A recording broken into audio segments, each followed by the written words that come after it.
Bismillahirrahmanirrahim. Assalamualaikum warahmatullahi wabarakatuh. Waalaikumsalam Warahmatullahi wabarakatuh.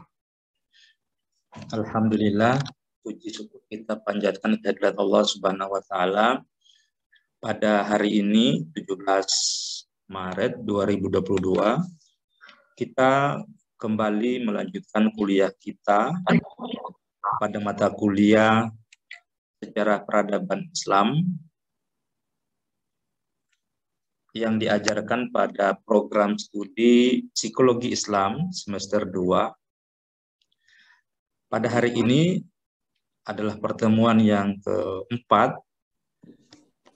Kita akan membahas satu topik sebagaimana telah disebutkan di dalam RPS kita, yaitu fondasi atau awal peradaban Islam ya, pada abad 6 sampai dengan abad 7. Apa yang terjadi dengan dunia Arab ketika agama Islam diajarkan oleh Nabi Muhammad SAW.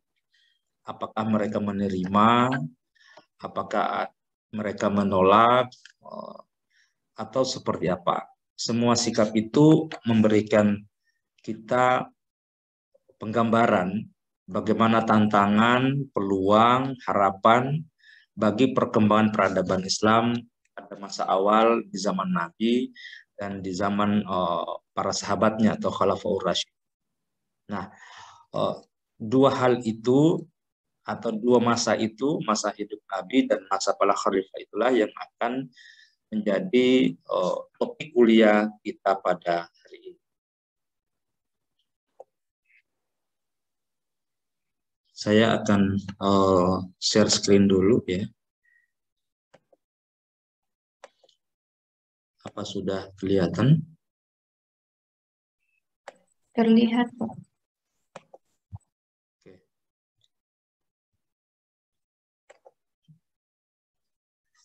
Nah, jadi topik kuliah kita, sebagaimana sudah saya sampaikan tadi, ingin melihat bagaimana fondasi peradaban Islam pada zaman Nabi dan pada masa Khulafaur Rasyidin. Nah, ini menjadi kita seperti apa yang terjadi pada era itu. Ya. Nah, untuk membahas topik ini ada 3 bacaan utama yang digunakan. Yang pertama adalah karya dari Iraim Lapidus, Sejarah Sosial Umat Islam. Lalu kemudian yang kedua adalah buku dari Badri Yatim, Sejarah Peradaban Islam. Dan yang terakhir adalah buku yang dikarang oleh Thomas Arnold, ya, judulnya Sejarah Dakwah Islam. Nah, 3 buku ini menjadi acuan utama pada kuliah kita hari ini. Oke. Baik, untuk itu atau agar lebih spesifik lagi, diskusi atau materi kuliah hari ini akan membahas 2 era. Yang pertama adalah zaman Nabi Muhammad tahun 570 sampai dengan 632 Masehi atau sampai dengan 11 Hijriah. Lalu yang kedua adalah masa Khulafaur Rasyidin, ya, mulai abad 11 sampai dengan abad 40 Hijriah atau tahun 632 Masehi sampai dengan 60 Masehi. Ya. Nah, kita coba lihat dari awal ya, bagaimana Nabi meletakkan fondasi peradaban Islam. Sekilas kita ingin mengenal siapa sebetulnya sosok Nabi Muhammad SAW yang mendapat wahyu lewat malaikat Jibril untuk mensiarkan ajaran Islam. Ternyata berdasarkan catatan sejarah, Nabi Muhammad SAW berasal dari suku Quraisy, tepatnya Bani Hashim, Dia lahir pada tahun 570 Masehi atau biasa juga dikenal dengan tahun gajah. Karena pada masa itu pasukan Abrahah dari kerajaan Habsyi, Ethiopia, sedang mengendarai gajah dengan maksud untuk menghancurkan Ka'bah di Mekah. Nah, itulah mengapa seringkali mengatakan tahun kelahiran Nabi sebagai gajah. Lalu riwayat singkat yang penting yang bisa kita pelajari dari hidup Nabi bahwa pada usia 12 tahun dia sudah ikut dalam kafilah dagang ke Syria atau Syam, dan pada saat itu dalam perjalanan mereka bertemu dengan seorang pendeta Kristen namanya Buhaira yang memberikan informasi bahwa pada diri Nabi berdasarkan fenomena yang dilihatnya pada saat itu nampak bahwa ia akan menjadi seorang pemimpin umat. Dan karena itu dapat diketahui pula oleh orang lain berdasarkan tanda-tanda yang menyertainya dalam perjalanan itu, maka pendeta ini menyarankan agar Nabi segera dibawa kembali sampai terjadi hal-hal yang tidak diinginkan dalam perjalanan. Lalu pada usia 25 tahun Nabi tetap melakukan aktivitas niaga dengan tujuan Syria. Kali ini bersama dengan Khadijah, seorang perempuan janda kaya yang saat itu sudah berusia 40 tahun. Dan dalam aktivitas ini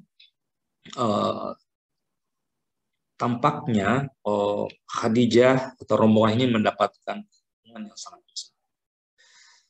Pada saat itulah Khadijah tertarik dengan Nabi Muhammad, ya, dagangnya, dan ini tentu menjadi satu hal yang membuat dia hati kepada Nabi dan telah menikah.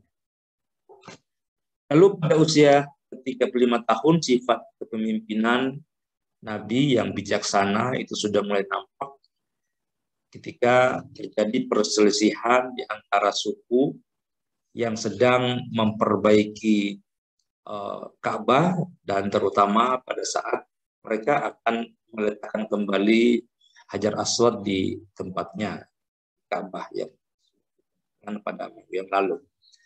Nah, di tengah perselisihan ini Nabi kemudian tampil memberikan solusi terbaik dengan cara membentangkan kain.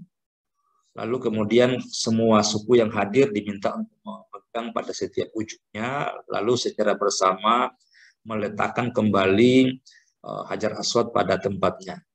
Semua suku yang ada di sana pada saat itu merasa sangat senang dan memandang bahwa Nabi telah Muhammad SAW telah memberikan solusi yang terbaik di tengah perselisihan mereka pada momen memindahkan Hajar Aswad. Nah, itu adalah satu sifat sikap yang mulia, yang terpuji, yang diperlihatkan oleh Nabi sampai dengan usia 32 tahun. Pada usia yang ke-40 tahun Muhammad menerima wahyu pertama di Gua Hira. Gua ini berada di sebelah utara Mekah, dan peristiwa itu terjadi pada tanggal 17 Ramadan 11 Masehi, ya, biasa kita peringati bulan Ramadan sebagai turunnya wahyu. Nah, apa yang diperoleh Nabi pada saat pertama kali menerima wahyu dan makna penting dari peristiwa ini? Nabi Muhammad menerima wahyu melalui malaikat Jibril, ya. Maka itulah turun untuk pertama kalinya surat surat Iqra, ya, Al-Alaq. Nah, yang menarik dari surah yang pertama turun ini, perintah kepada Nabi itu adalah perintah membaca. Ya, Iqra artinya bacalah. Ya. Nah, artinya apa? yang penting untuk kita ambil hikmahnya bahwa fondasi peradaban Islam sebetulnya adalah menulis. Dengan begitu, bila kita generasi muda, generasi baru Islam hari ini ingin memperkokoh fondasi, memperkokoh peradaban Islam, maka menulis, membaca itu adalah sesuatu hal yang wajib kita. Keberislaman seseorang itu sebetulnya kalau merujuk pada surah ini sangat ditentukan oleh aktif membacanya. Jadi bagi Anda yang suka membaca, sebetulnya secara tidak langsung Anda telah mengokohkan kembali fondasi peradaban. Dan sebaliknya, Anda yang tidak rajin membaca, itu akan membuat peradaban Islam bisa hancur. Itu sebabnya mengapa di dalam kuliah-kuliah kita, saya selalu mengharapkan, mewajibkan kepada Anda untuk membaca dan membuat laporan bacaan. Karena memang membaca itu ada satu kebutuhan yang tidak tertunda. Nah, setelah menerima wahyu, Nabi Muhammad kemudian menyiarkan, mendakwahkan ajaran Islam itu dimulai dari keluarganya, lalu kemudian kepada di luar keluarganya atau kepada orang lain. Nah, tetapi apa yang dilakukan oleh Nabi ini ternyata, terutama di kalangan kaumnya, Quraisy, itu tidak mudah. Ada penolakan dari mereka semua. Ya, penolakan itu dilandasi oleh 5 pertimbangan. Yang pertama, oleh karena mereka tidak dapat membedakan antara kenabian dan kekuasaan. Jadi, ketika Nabi datang membawa syiar agama Islam, mereka memandang bahwa Nabi ini ingin menjadi penguasa. Ya, sementara di saat itu juga masih banyak penguasa. Jadi mereka tidak bisa membedakan Nabi dan kekuasaan, kenabian dan kekuasaan. Nah, oleh karena itu mereka tidak menerima anjuran atau dakwah yang dibawa oleh Nabi Muhammad. Lalu mereka juga nampaknya tidak setuju dengan pandangan atau dakwah yang dibawa oleh Nabi yang menyerukan mengenai persamaan hak antara bangsawan dan hamba sah. Jadi dalam ajaran Islam disebutkan bahwa ya semua orang pada dasarnya sama. Yang membedakannya adalah ketakwaan. Orang makum indallah. Nah, orang-orang Quraisy tidak senang dengan tak boleh katanya disamakan. Bangsawan ya tetap bangsawan, hamba saya tetaplah hamba saya. Nah, ini tidak sejalan dengan ajaran Islam yang meletakkan unsur ketakwaan sebagai yang utama di mata Sang Pencipta, bukan faktor latar sosial atau kedudukan. Lalu orang-orang Quraisy juga tidak menerima ajaran yang dibawa oleh Nabi tentang kebangkitan kembali dan pembalasan di hari akhirat. Jadi bagi mereka ya kehidupan sudah selesai, sesudah orang wafat, meninggal, semua sudah selesai. Padahal kata Nabi tidak, sesudah kehidupan sekarang masih ada kehidupan di kemudian hari, atau yang kita kenal dengan kehidupan akhirat. Nah, ini yang tidak mereka terima. Lalu orang-orang Quraisy nampaknya patuh dan menerima sepenuhnya atau taklid kepada nenek moyang. Nah, mereka punya kebiasaan memahat dan menjual patung, ya. Dan para pemahat dan penjual patung ini memandang bahwa Islam itu, atau agama Islam itu menjadi mahal rezeki. Bayangkan kalau orang tidak boleh lagi menyembah patung, ya, maka tukang-tukang patung itu, pemahat-pemahat itu tidak akan lagi mendapatkan sumber pendapatan.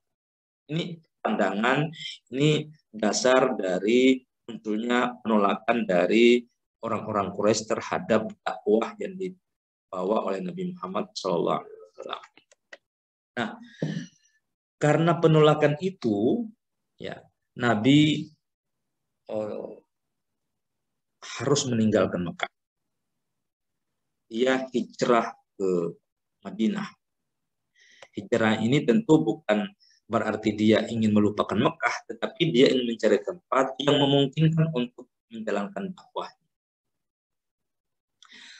Ini terjadi pada tahun kelima. Jadi Anda bisa membayangkan setelah 5 tahun, 4 tahun, Nabi berdakwah di lingkungannya di Mekah, terhadap kaum Quraisy, tetapi nampaknya mereka tetap aja tidak setuju sebagian untuk sebagiannya, ya tentu tidak semuanya dengan dakwah Islam itu.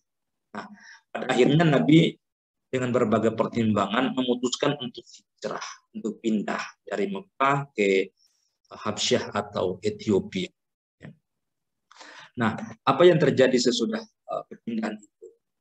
Nah, berbagai tantangan, keadaan psikologis melanda kehidupan Nabi, dan terutama pada tahun ke-10 masa kerasulan, Nabi sangat bersedih. Atau di dalam sejarah Islam disebut sebagai masa kesedihan. Oleh karena pada tahun ke-10 kerasulannya, Nabi kehilangan 2 orang yang paling disayanginya. Pertama adalah pamannya, Abu Thalib, selalu menyertainya. Yang kedua adalah istri tercintanya yang selalu memberikan dukungan penuh pada usaha dakwahnya, yakni Khadijah. Nah, inilah yang kemudian di masa-masa sedih inilah, ya, Allah kemudian memperjalankan Nabi.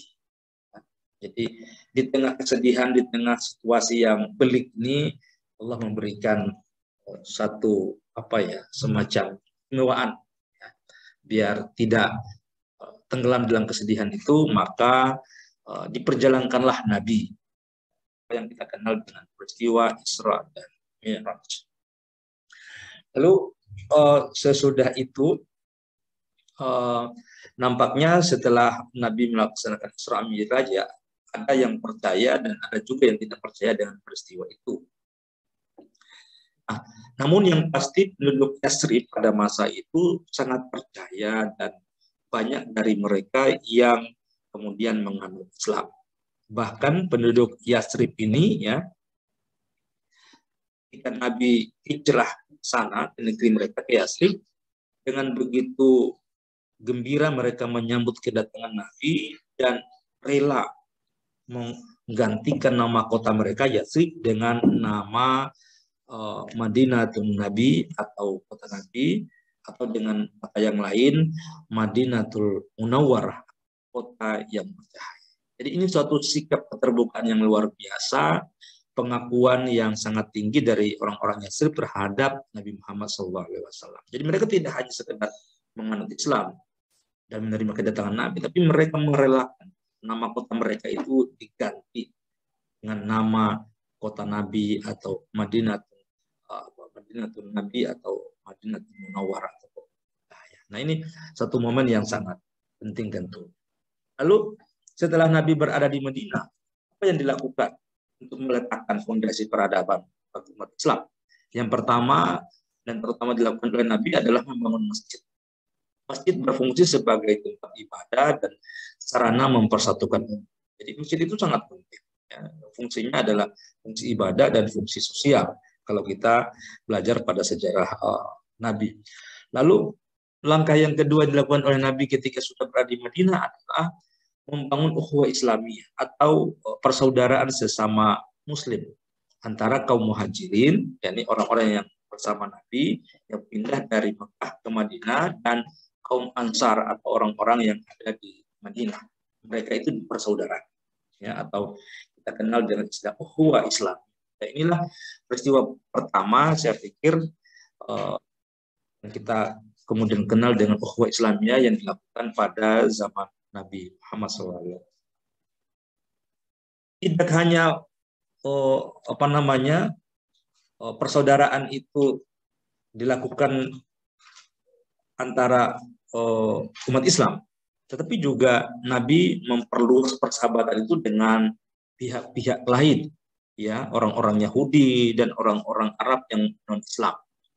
Dan bahkan mereka juga sepakat untuk menjaga kebebasan beragama dan kewajiban memelihara keamanan negeri.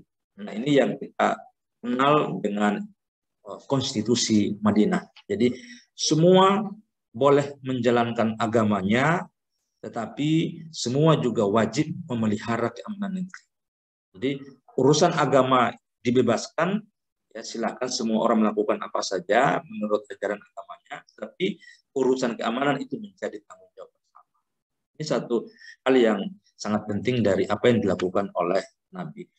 Dan demikian di Madinah, ya, dan pada masa itu Nabi tetap mendapatkan berbagai macam tantangan. Kalau yang awal tadi sebelum Isra Mi'raj, Nabi mendapatkan tantangan secara internal oleh karena kepergian paman dan istrinya yang tercinta. Ya, pada masa ini terjadi perang. Ya, ada beberapa perang yang terjadi. Yang pertama adalah perang Badar, perang yang terjadi pada bulan Ramadan, tepatnya 8 Ramadan. Dan itu terjadi pada tahun 2 Hijriah. Lalu juga terjadi pada tahun berikutnya, ya, perang di Bukit Uhud, ya, terjadi pada tahun 3 Hijriah, dan pada tahun ke-5 Hijriah pun juga terjadi namanya perang Ahzab atau perang Kandahar. Semua itu memberikan tantangan bagi Nabi untuk menjalankan syiar Islam. Namun apakah Nabi dengan berada di Madinah begitu mencapai berbagai kemajuan lalu tidak lupa pada kampung halamannya atau tanah kelahirannya? Ternyata Nabi sangat rindu dengan tanah kelahirannya, yakni Mekah. Sebabnya Nabi kemudian memilih untuk kembali ke Mekah. Mengapa Nabi harus kembali ke Mekah? Ada beberapa pertimbangan. Yang pertama, Nabi menyadari penuh bahwa Mekah merupakan pusat keagamaan bangsa Arab. Artinya apa? Bila Mekah berhasil diislamkan atau sebagian kaum yang ada di sana bisa menerima atau menganut Islam, maka itu merupakan satu modal yang paling penting bagi perkembangan peradaban Islam. Nabi menyadari itu dengan sebaik. Nabi juga melihat selain Mekah sebagai pusat keagamaan, dia melihat potensi yang bisa diperoleh bila berhasil mengislamkan suku Quraisy. Sebab apa? Suku ini sangat dominan. Nah, kalau suku Quraisy sudah berhasil diislamkan, ini akan menjadi modal bagi Nabi di dalam memperluas dakwah Islam di Jazirah Arab. Karena orang Quraisy itu dikenal dan sangat besar sekali pengaruhnya di Jazirah Arab.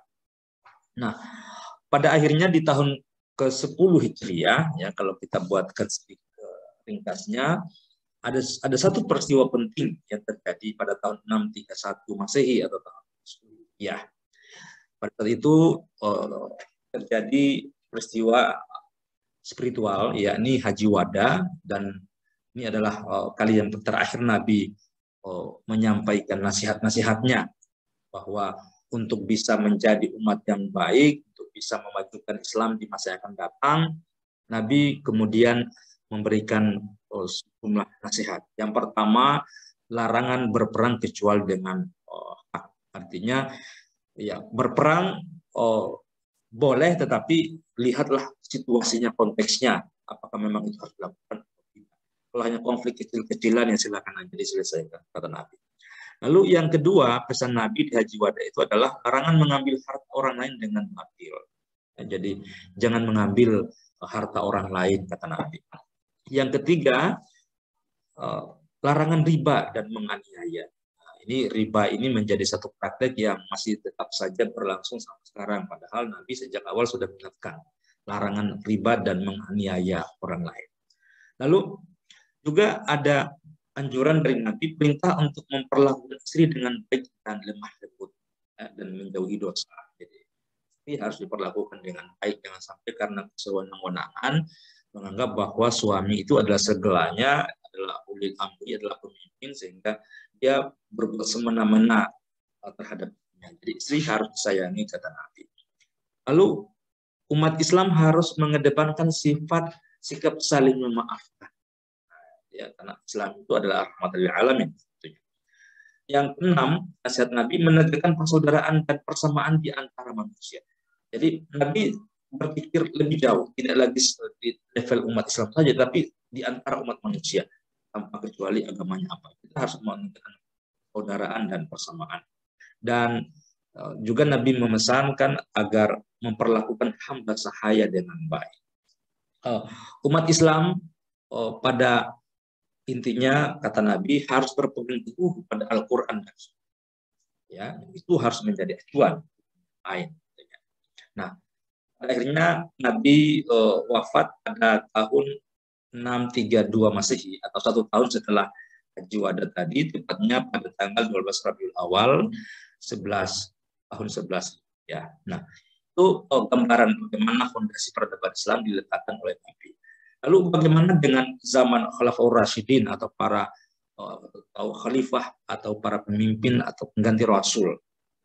Ada 4 khalifah yang kita kenal. Yang pertama adalah Abu Bakar As-Siddiq, ya, dia menjadi khalifah selama 2 tahun. Lalu kemudian Umar ibn Khattab, ini lebih lama, 10 tahun menjadi khalifah. Ya, yang ketiga adalah Utsman, lebih lama lagi dari sebelumnya, dia selama 12 tahun. Dan yang terakhir dan yang paling pendek setelah Abu Bakar itu adalah Ali bin Abi Thalib. Ya. Nah, mereka ini sering disebut sebagai Al-Khulafa Ar-Rasyidin atau khalifah-khalifah yang mendapat petunjuk. Makanya mereka inilah yang kemudian menggantikan peran Rasul. Mereka bukanlah Rasul, ya, menggantikan Nabi, ya, menggantikan tugas-tugas kenabian atau menjalankan dakwah Islam sesudah Nabi tiada. Nah, ada beberapa gambaran besar dari pencapaian-pencapaian yang dapat kita pelajari dari masa Khulafaur Rasyidin. Yang pertama, dalam hal kepemimpinan, ya, ternyata pada masa Abu Bakar As-Siddiq, ya, kekuasaan itu masih bersifat sentral, ya, ini berpusat pada khalifah seperti halnya pada masa Nabi. Jadi pada masa Abu Bakar ini tidak banyak perubahan-perubahan, ya, kecuali bahwa sistem kehidupan pada masa itu masih tetap berlangsung seperti itu. Lalu pada khalifah yang kedua, ya, Umar ibn Khattab, ada peristiwa-peristiwa penting.